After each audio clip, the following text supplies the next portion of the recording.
tema dessa palavra é: se eu estou na graça, por que fazer boas obras? Irmãos, esses dias têm sido dias muito especiais para a nossa igreja, por causa das casas de milagres. E nós temos visto assim como Deus ele tem usado tremendamente alguns irmãos nessas casas de milagres. Porque as casas de milagres, elas têm um formato similar ao do encontro, as palavras são as mesmas, mas são palavras mais curtas. A diferença é de que nas casas de milagres toda a célula precisa se envolver. Se não houver o envolvimento de toda a célula, a casa de milagres não acontece. Então é necessário que cada irmão se envolva. Uns vão ministrar, outros vão orar, outros vão cozinhar, outros vão sair para buscar alguma coisa, mas todos estarão envolvidos e serão importantes nesse momento das casas de milagres. E o que nós temos visto aqui é algo tremendo e fantástico. Nós temos visto pessoas que jamais pregaram, pregar nas casas de milagres e serem tremendamente usados por Deus. Pregar e pregar com autoridade e com unção.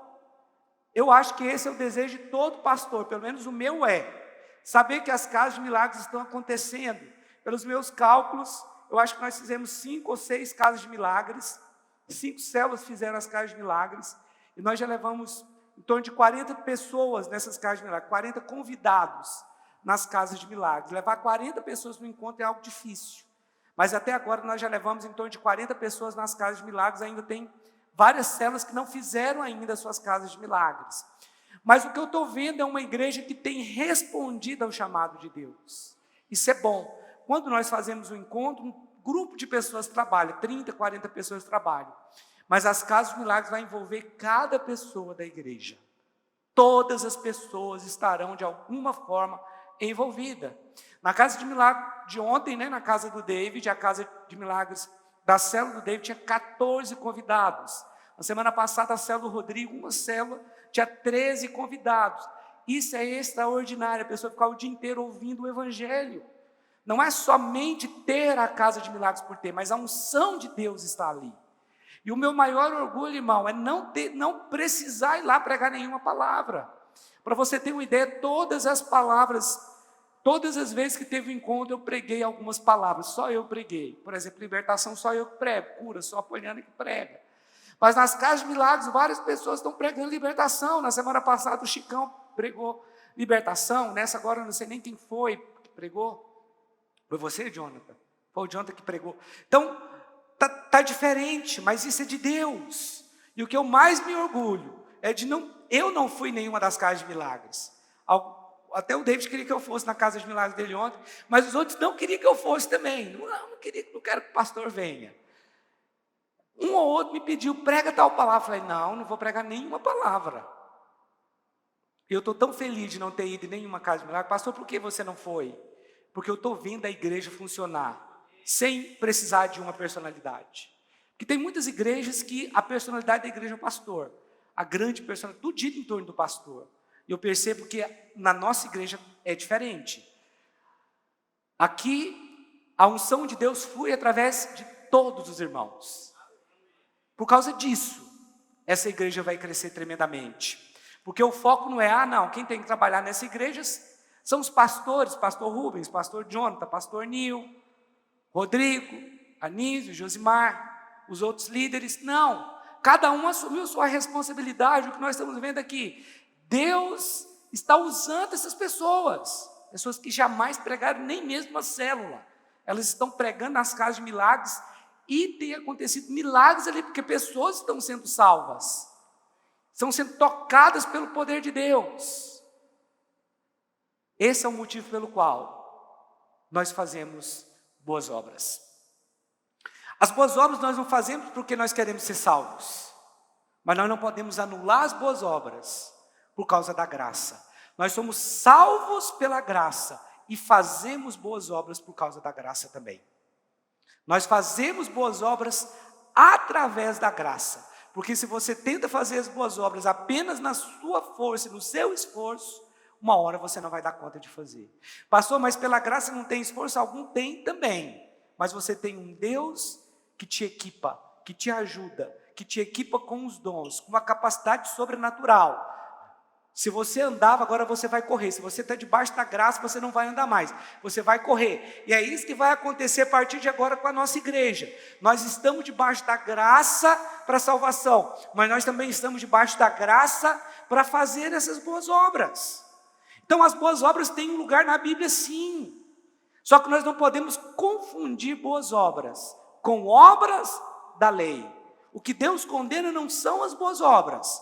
Até porque a Bíblia diz que lá no tribunal de Cristo nós vamos passar pelo julgamento das obras. Uns vão receber galardão, outros não, porém todos estarão salvos. Porque mesmo aqueles que não fizeram boas obras estarão salvos pelo poder do sangue de Jesus. Estou sendo claro aqui para os irmãos? Então nós precisamos sim fazer boas obras. Eu quero pedir que você abra em Efésios, no capítulo 2. Vamos ler a partir do verso 8. Efésios capítulo 2, verso 8. Olha o que diz aqui: porque pela graça sois salvos mediante a fé. Quem pode dizer amém? E isso não vem de vós, é um presente de Deus, é um dom de Deus, não de obras, para que ninguém se glorie. Aqui está falando que ninguém pode ser salvo pelas obras. Você concorda comigo? Amém? É pela graça. Pois somos feitura dele, criados em Cristo Jesus para as boas obras. Então você não é salvo pelas obras, você é salvo para as boas obras. Você não é salvo porque você faz boas obras, mas você foi salvo para fazer, para cumprir um propósito. E nada melhor do que as casas de milagres para ver as pessoas entrando dentro do seu chamado, fazendo as boas obras, porque aqui diz que nós fomos chamados e salvos para fazer boas obras. Aqui está dizendo: pois somos feitura dele, criados em Cristo Jesus para as boas obras, as quais Deus de antemão preparou para que andássemos nela. Então olha só, Deus nos preparou para que nós andássemos nas boas obras. E o que significa boas obras? É porque um problema é que algumas pessoas elas pensam que a salvação é a mistura do favor de Deus, da graça de Deus, mais as boas obras que eles praticam, mas não é. A salvação é simplesmente pela graça, por meio da fé. Então, para ser salvo, você precisa apenas crer no que Jesus fez por você. Quando você crê naquilo que Jesus fez por você, imediatamente você entra em Cristo, você é batizado em Cristo. Eu não estou falando do batismo das águas, não. Mas quando você recebe Jesus no seu coração, imediatamente você é mergulhado em Cristo, você é batizado em Cristo. Você está dentro de Cristo, revestido de Cristo. Está salvo, independente das suas obras. Mas isso não significa que nós não temos que fazer boas obras. Pastor, mas nós temos que fazer, a palavra temos é um pouco forte. Mas se nós somos de Cristo, nós precisamos pregar esse evangelho. É o evangelho que cura, é o evangelho que liberta, é o evangelho que sara. E quando nós fazemos o que está acontecendo agora, nas casas de milagres, o que vai acontecer é o crescimento do corpo de Cristo. É chegarmos à maturidade, à estatura do varão perfeito. É esse o propósito da palavra de Deus. Quando alguns dentro da igreja respondem ao chamado de Deus, isso é bom. Mas essa igreja não atinge a estatura de Cristo. Mas quando todos respondem, aí sim. Porque nós passamos a ver dons operar, pessoas começam a profetizar, outros começam a evangelizar, ainda outros pastorear, outros a ensinar, cada um dentro do seu chamado, e o corpo de Cristo vai aumentando, vai crescendo. Efésios capítulo 4, abra sua Bíblia em Efésios capítulo 4, vamos ler aqui no verso 13. Efésios capítulo 4, deixa eu voltar aqui um pouquinho. Vamos ler a partir do verso 11, diz assim: e ele mesmo concedeu uns para apóstolos, outros para profetas, outros para evangelistas e outros para pastores e mestres, com vista, ou seja, com propósito, ao aperfeiçoamento dos santos para o desempenho do seu serviço. Ou seja, quando todos respondem, quando todos se envolvem, o corpo cresce e nós somos aperfeiçoados, Deixa eu ler o 12 de novo. Com vista ao aperfeiçoamento dos santos para o desempenho do seu serviço. O que é serviço? É ministério, Para a edificação do corpo de Cristo, até que todos cheguemos à unidade da fé Quando cheguemos à unidade da fé? Todos. Até que todos cheguemos à unidade da fé e do pleno conhecimento do Filho de Deus, à perfeita varonilidade, à medida da estatura da plenitude de Cristo, para que não mais sejamos como meninos, agitados de um lado para o outro e levados ao redor por todo o vento de doutrina, pela artimanha dos homens, pela astúcia com que induzem ao erro. O que está falando que uma igreja que tem o mesmo propósito, que caminha, que responde, ela é imparável, porque ela cresce, ela tem a estatura de Cristo. Quando uma igreja atinge a estatura de Cristo, pastor, e quando é que ela atinge a estatura de Cristo? Quando todos se envolvem. Quando a igreja atinge a estatura de Cristo, ela não pode ser levada por todo vento de doutrina, porque ela é sólida, ela está forte. Nós precisamos ser fortes como igreja. Para isso todos precisam responder. Irmãos, toda vez que nós vamos fazer um encontro, é uma guerra muito grande. Levar pessoas no encontro é uma guerra. Não é simples. Mas só alguns envolvem. Não são muitos. Só que nas casas de milagres, se você não se envolver com as suas células, você pode passar vergonha.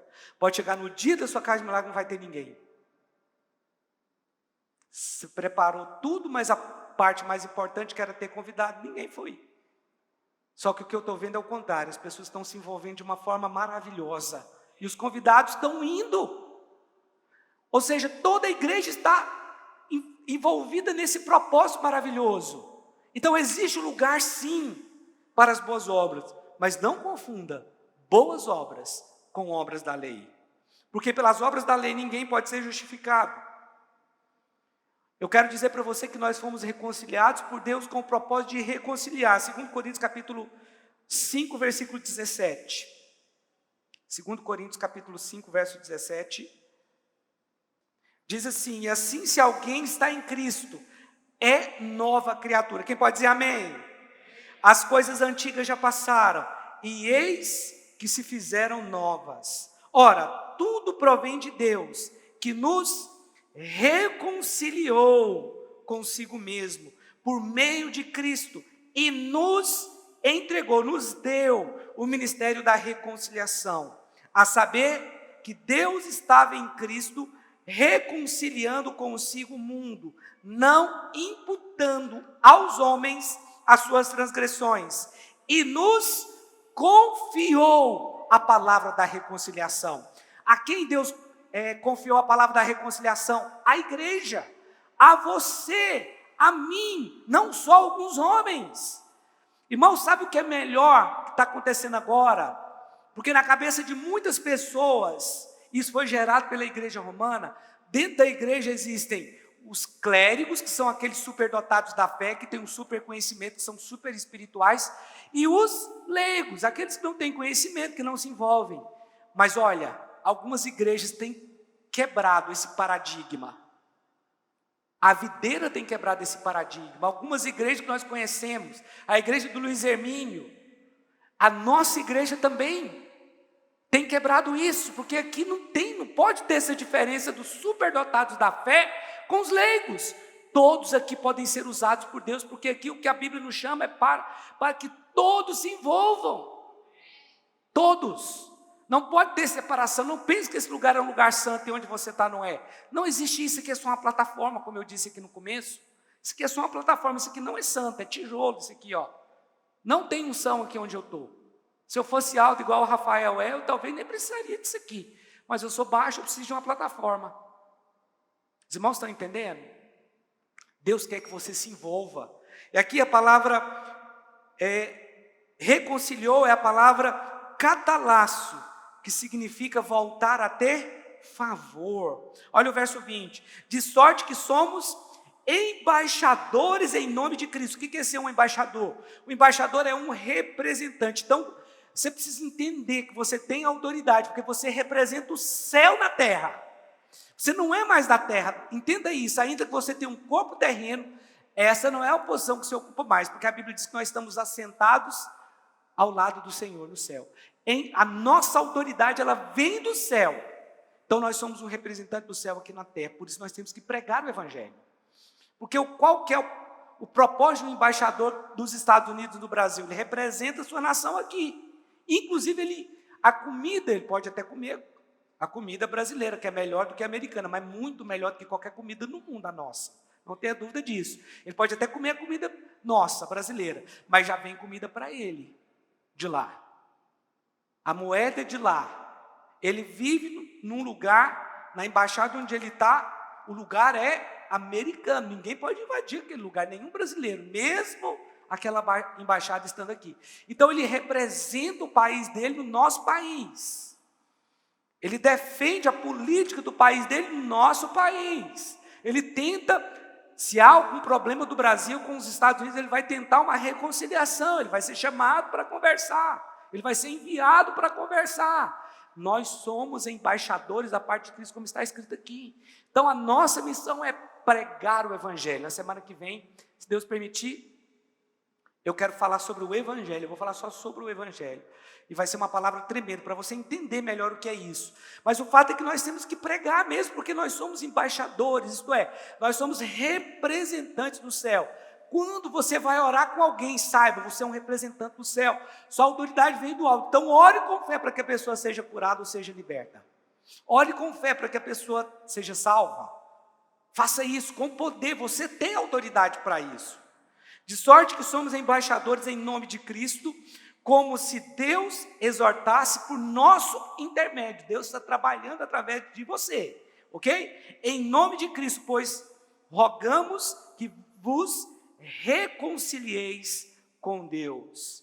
Preste atenção, a palavra reconciliação aqui, ela tem dois sentidos, troca e voltar a ter favor. Então, Deus voltou a nos dar favor no momento que nós fomos reconciliados. Mas esse favor, que é a graça, nós também temos que oferecer para outras pessoas.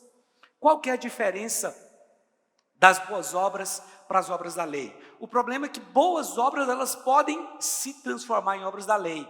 A partir do momento que você pensa que Deus só vai te aceitar se você tiver boas obras, ela virou obras da lei. Porque você é amado, independente de fazer boas obras ou não. Mas é tão bom saber que eu sou amado, e eu queria tanto que as pessoas soubessem que elas também são, que eu preciso falar disso. Eu preciso anunciar o Evangelho, para que as pessoas possam ter o mesmo estilo de vida que eu tenho. Irmãos, a maioria das pessoas que estão no mundo, elas sequer sabem o propósito de vida delas. Na verdade, ninguém sabe. Nós sabemos, a igreja. E o nosso propósito ele não é natural. O problema é que quando você encara a vida pelo ponto de vista do tempo, você vai fracassar, porque você não vai ter as respostas que você procura. Ou você olha para Jesus, porque quando as pessoas procuram respostas, elas começam a procurar pela pessoa errada. Se você está buscando resposta para a sua vida, não busque em você as respostas. A resposta está em Deus, olhe para Ele. Ou então você não vai entender qual é o propósito da vida, e o mundo não sabe disso, mas nós sabemos, e precisamos anunciar essas verdades. Quais? Da palavra de Deus. As suas boas obras, se você achar que deve fazer uma troca com Deus, ela virou obras da lei. Olha aqui, Gálatas 2,16, sabendo contudo, que o homem não é justificado por obras da lei. Vamos entender aqui o que era a obra da lei. No Antigo Testamento, e até na época que Paulo escreveu isso aqui, e ainda hoje acontece em algumas igrejas ou seitas, que eles, ao invés de praticar boas obras, eles praticam obras da lei.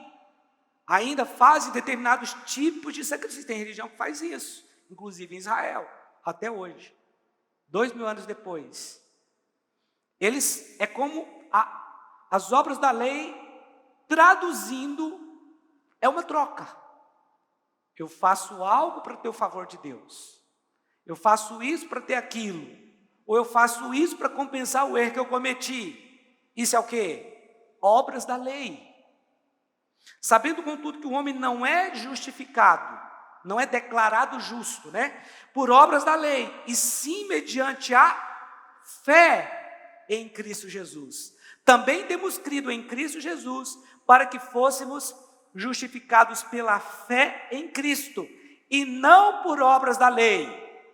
Deixa eu te falar uma coisa, que você não é justificado pela oferta que você deu aqui para missões. Por que você não falou isso antes, pastor? Acho que nem precisava falar, porque eu tenho certeza que você não trouxe aqui pensando nisso. Mas nós somos justificados pela graça, pela fé em Cristo. Pois por obras da lei ninguém será justificado. Olha aqui Romanos capítulo 3, versículo 28. Projeta para mim. Romanos 3, 28. Concluímos, pois, que o homem é justificado pela fé, independentemente das obras da lei. Então não permita que as suas boas obras se transformem em obras da lei. Isso vai acontecer se você tentar uma troca com Deus. Não é um comércio. Não é um comércio. Nós não estamos trocando nada com Deus. No Antigo Testamento existiam as leis, que eram as leis cerimoniais, que era aquele serviço feito no templo, né? E também as leis morais, que eram algumas ordenanças que nós conhecemos ainda hoje. Agora, o que são as boas obras? As boas obras é o efeito da sua fé.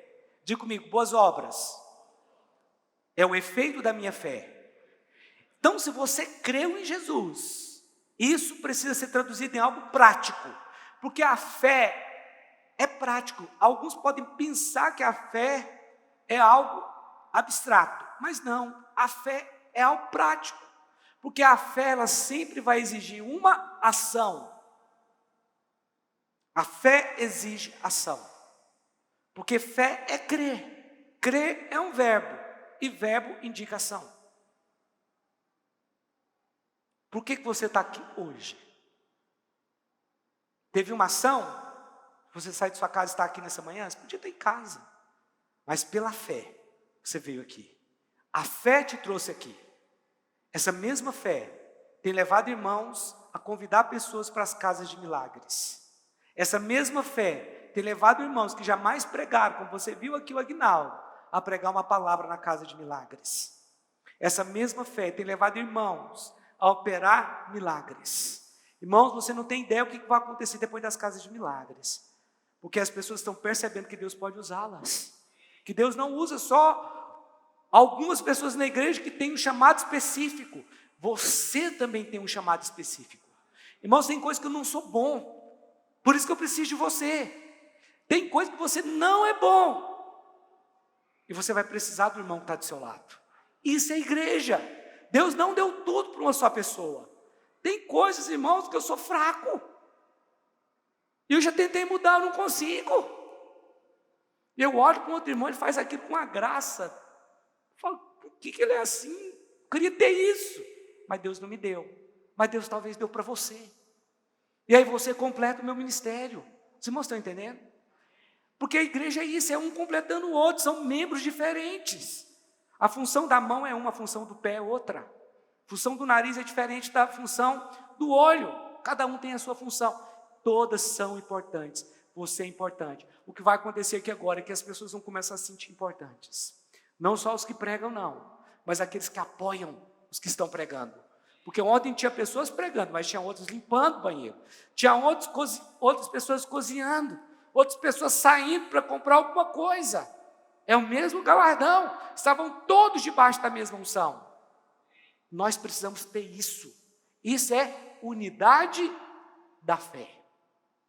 Então existe sim o lugar para as boas obras. Aqui, Romanos, capítulo 10, versículo 13, por favor, projeta para mim. Você precisa entender que as boas obras são a evidência da nossa fé. Se você é alguém que tem boas obras, então é porque você tem fé, você acredita. Agora, nós precisamos acreditar na coisa certa. Porque a nossa fé, ela só pode ser revelada de uma maneira, através das nossas boas obras. Romanos capítulo 10, verso 13 em diante. Porque todo aquele que invocar o nome do Senhor será salvo. Como, porém, invocarão aquele em quem não creram? E como crerão naquele de quem nada ouviram? E como ouvirão, se não há quem pregue? E como pregarão, se não forem enviados? Como está escrito, quão formosos são os pés dos que anunciam coisas boas. Quão formosos são os pés daqueles que estão pregando na casa de paz. Quão formosos são os pés daqueles que estão trabalhando nas casas de paz. Porque você está sendo enviado para pregar numa casa de paz, porque talvez você entende que isso aqui é missões, igual nós estamos indo lá na Jordânia agora e vamos lá durante 2 dias ficar no campo de refugiados. Não é isso. É isso também. Mas aqui está falando de você responder o seu chamado sendo enviado para a sua célula, para a sua casa de milagres, ou então para se tornar um líder de célula. Quão formosos são os pés daqueles que anunciam a paz, daqueles que anunciam coisas boas. Mas está escrito aqui, como porém invocarão aquele que não creram? E como crerão naquele de quem não ouviram? E como ouvirão se não há quem pregue? E como pregarão se não forem enviados? Preste atenção. Meu maior orgulho como pastor é saber que está tendo as casas de milagres, que Deus está usando várias pessoas, e nem lá eu fui.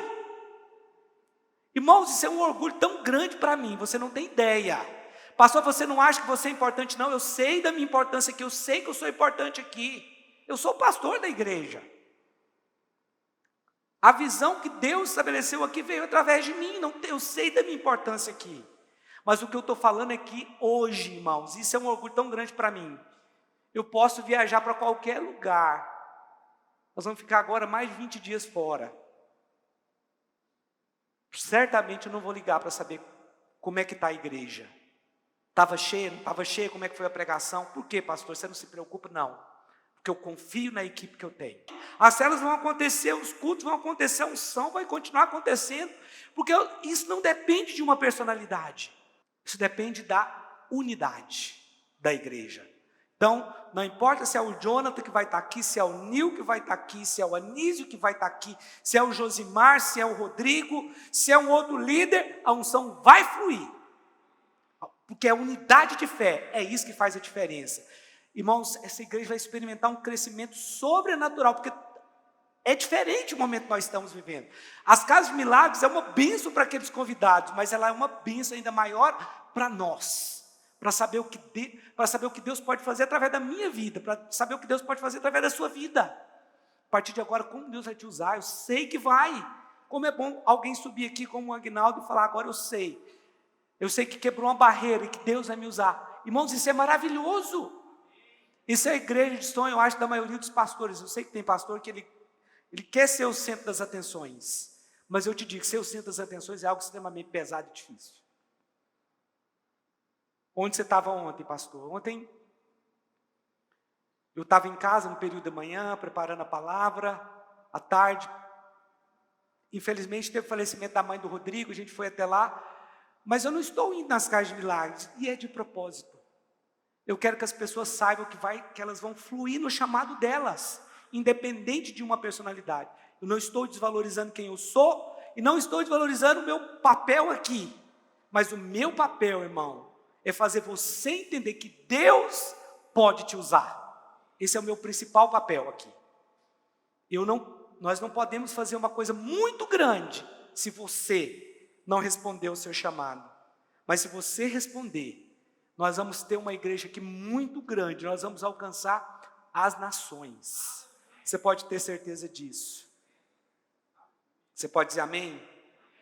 Quero te dizer uma coisa, que em Mateus capítulo 5, verso 13, diz que nós somos o sal da terra. Olha só o que está escrito aqui, Mateus capítulo 5, verso 13. Vós sois o sal da terra. Ora, se o sal vier a ser insípido, como lhe restaurar o sabor? Para nada mais presta, senão para ser lançado fora, ser pisado pelos homens. Então, nós somos o sal da terra. O que é o sal? O sal ele tem a função de tirar as impurezas, esterilizar. Já viu aquelas carnes de sol? Ela é esterilizada pelo sal, para que não tenha ali nenhum micro-organismo. Então, o sal ele tem a função de esterilizar. Mas o sal também ele tem a função de dar sabor. Olha só o que está escrito em Colossenses 4:6. A vossa palavra seja sempre agradável. Vocês acham que nas casas de milagres a palavra está sendo agradável? Sim ou não? Se entra dentro da casa de milagres, você tem que entregar seu telefone. Sabe o que é entregar o telefone? É entregar o seu cérebro. Porque isso aqui é nosso cérebro hoje. Ele pensa mais do que o nosso cérebro verdadeiro.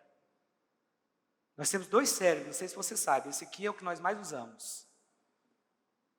A pessoa entrega ali, está entregando a alma dela ali, ó. Depois, na hora de ir embora, ela se esquece que tem um celular. Foi tanto o poder de Deus, foi uma paz. Ela se esquece que tem um celular. Muitas esquecem, vai embora, esquece, tem que pegar depois, porque esqueceu o celular. Isso é o poder de Deus, meu irmão. Isso é o poder de Deus. A vossa palavra seja sempre agradável, temperada com sal, para saberdes como deveis responder a cada um. Então, sal, ele tem a função de dar sabor, tem a função de temperar. O sabor do mundo somos nós, os filhos de Deus. Nós é que temperamos e equilibramos as coisas aqui hoje. Toda verdade, eu sempre digo, nós podemos dizer a verdade, mas ela tem que ser dita da forma certa. Tem que ser com amor. A igreja também, ela é a luz do mundo. Diz assim, ó, Mateus 5, agora 14 e 15, verso 14 e 15. Vós sois a luz do mundo. Não se pode esconder a cidade edificada sobre o monte. Nem se acende uma candeia para colocá-la debaixo do alqueire, mas no velador. E alumia todos os que se encontram na casa. Agora, Filipenses 2,15, diz assim, para que vos torneis irrepreensíveis e sinceros, filhos de Deus inculpáveis, no meio de uma geração pervertida e corrupta, na qual resplandeceis como luzeiros no mundo.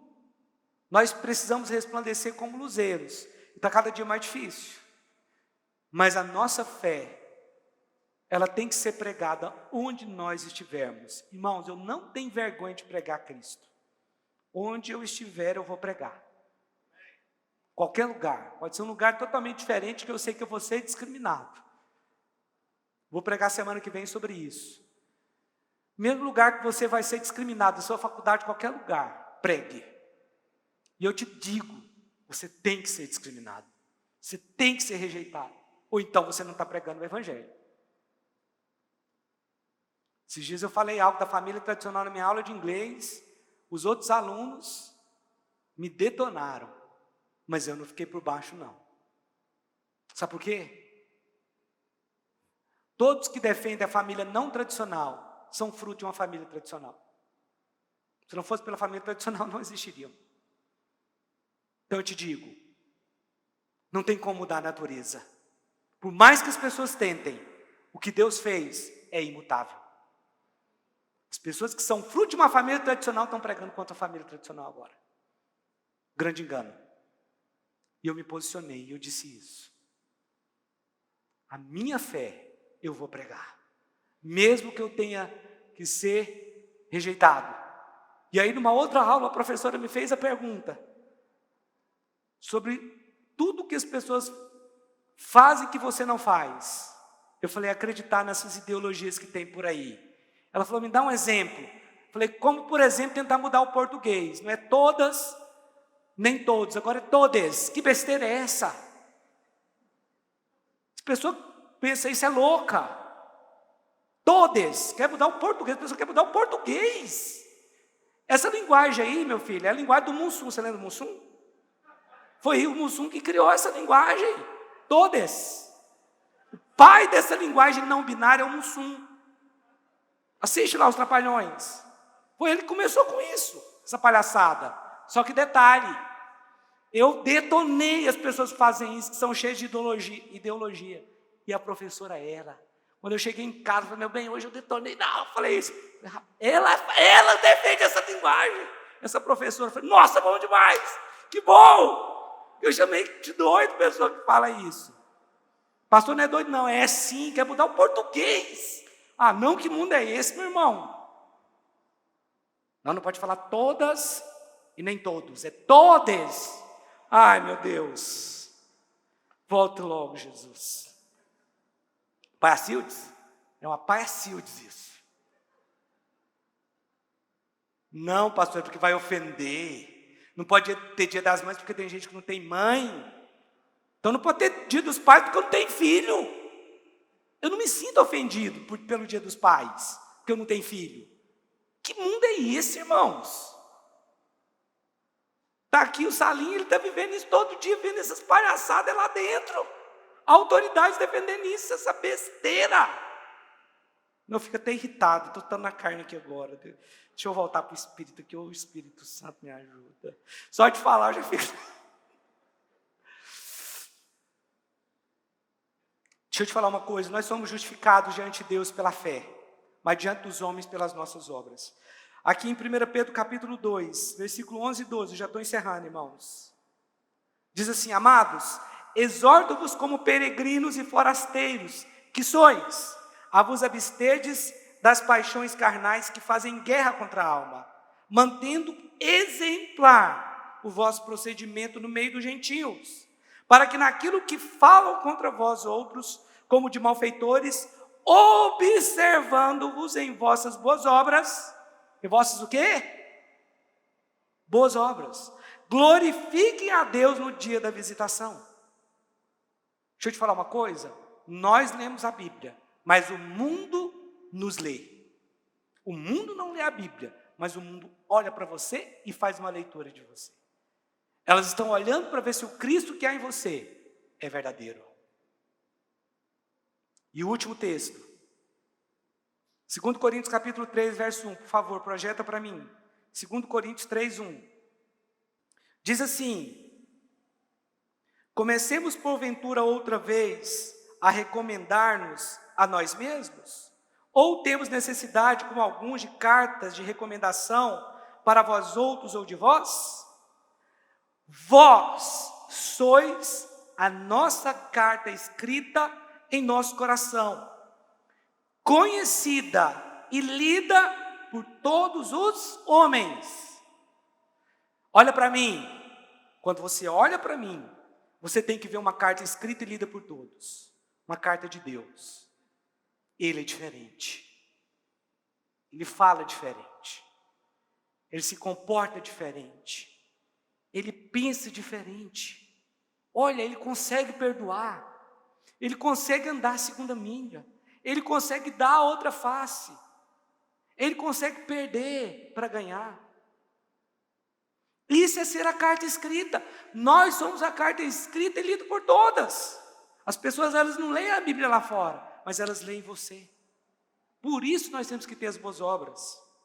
Vós sois a nossa carta escrita em nosso coração, conhecida e lida por todos os homens, estando já manifesto como carta de Cristo, produzida pelo nosso ministério, escrita não com tinta, mas pelo Espírito do Deus vivente, não em tábuas de pedra, mas em tábuas de carne, isso é, nos corações. Amém? E é por intermédio de Cristo que temos tal confiança em Deus, não que por nós mesmos sejamos capazes de pensar alguma coisa como se partisse de nós, pelo contrário, a nossa suficiência vem de Deus. Alguém pode dizer amém? O qual nos habilitou para sermos ministros de uma nova aliança. Não da letra, mas do Espírito, porque a letra mata, mas o Espírito vivifica. Olha que texto lindo. A palavra diz que Ele nos habilitou para sermos ministros de uma nova aliança.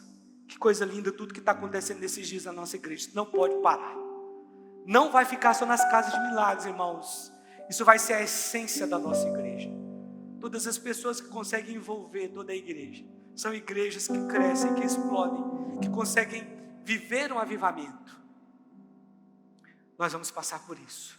O Senhor já tem feito coisas grandes no nosso meio, mas outras maiores Ele fará a partir de agora, porque Ele quer usar você. Ele quer usar a sua vida e Ele vai usar você. Você pode abrir sua boca e falar: Ele vai te usar, porque Ele nos habilitou para a pregação do Evangelho.